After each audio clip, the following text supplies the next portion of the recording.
नाज़रीन, दादू में 2 ॾींहनि खां पवंदड़ बरसात शहर में तबाही मचाए छॾी आहे। शहर जे मेन चौराहनि समेत मुख़्तलिफ़ इलाइक़नि में बरसाती पाणी बीठल आहे।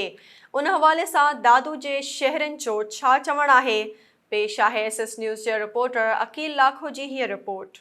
हाँ जी, दादू में पवंदड़ मुसलसल 2 ॾींहनि खां बरसात शहर में तबाही मचाए छॾी आहे। शहर जे मुख़्तलिफ़ इलाइक़नि में बरसात जो गंदो पाणी बीठल आहे। हिन वक़्तु ॿुधायो पियो त मुख़्तलिफ़ इलाइक़नि में घरनि में बि बरसाती पाणी दाख़िल थी चुको आहे। हे जिथे असां बीठा आहियूं, हीउ दादू शहर जो मेन रोड आहे ऐं हिन जे साम्हूं हे पायलट हाई स्कूल आहे ऐं स्कूल बि खुलियल आहिनि। शागिर्दनि खे अच वञ में बि हिते ॾुखियाई थी थिए।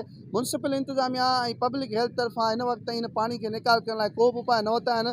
अचो त इन हवाले सां शहरनि सां ॻाल्हि ॿोल कयूं, उन्हनि जो छा चवणु आहे। साईं, शहर में पानी बीठल आहे त बरसात यको हली रहिया आहे। यको पानी काली रोड सां बीठो बि आहे ऐं सफ़ाई बि कोन्हे का। ऐं जेको पाणी कढनि कोन्हे, मिशनूं सभु बंदि लॻियूं पियूं आहिनि। उन्हनि खे तेल वेल कोन थो मिले, जेका बजट अची सभु हड़प कई थी वञे ऐं राति खां वठी असां गाॾियूं बंदि थी वञनि, रोड ते पाणी बीठो आहे, नथा कढनि।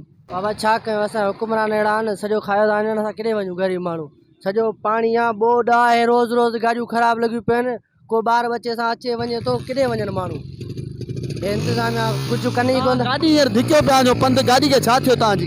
गाॾी बंदि थी वई न, सॼी इंजन सॼी फुल थी वई। ॾिसो गाॾी त हालत थी आई आहे। छा मसइलो आहे? छा कयूं? छा मुतालबो कंदो हुकूमत खां? असां हुकूमत इहो चवणु चाहींदा रोड मथे कराइनि, या म्युनिसिपल वारनि खे इहो चवणु चाहींदासीं उहो रोड जा कमकार कराइनि। या वार्ड नंबर 14 जंहिंमें असांजो चेयरमैन आहे रफ़ीक मीराणी ऐं हे ॾिसो पिया था जेके हालियूं, हे नालियूं, हे गिटियूं, हितां को बि माण्हू बचड़े हाल लंघी नथो सघे।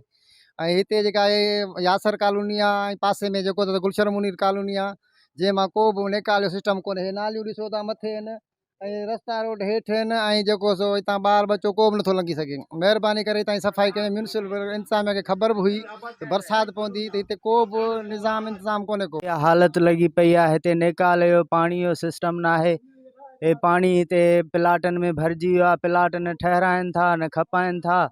उन जे करे असां दरख़्वास्त था कयूं तव्हां मौजूद सभिनी खे त असांखे महिरबानी करे असांखे पाड़े में हे घिटियुनि जो माहौल ऐं हे पाणी जेको मींहं जो बरसाति जो बीह थो वञे, इहो महिरबानी करे असांखे कढाए ॾिनो वञे। बिल्कुलु तव्हां शहरनि जी ॻाल्हि ॿोल ॿुधी, हुनजो इहो ई चवणो हो त म्युनिसिपल इंतिज़ामिया ऐं पब्लिक हेल्थ जी नाइल हुजण करे ही जेको बरसाती गंदो पाणी आहे उहो शहर में बीठल आहे। मुख़्तलिफ़ इलाइक़नि में शहरनि मुतालबो कयो आहे त फौरी तौर ते बरसाती पाणी निकाल कयो वञे।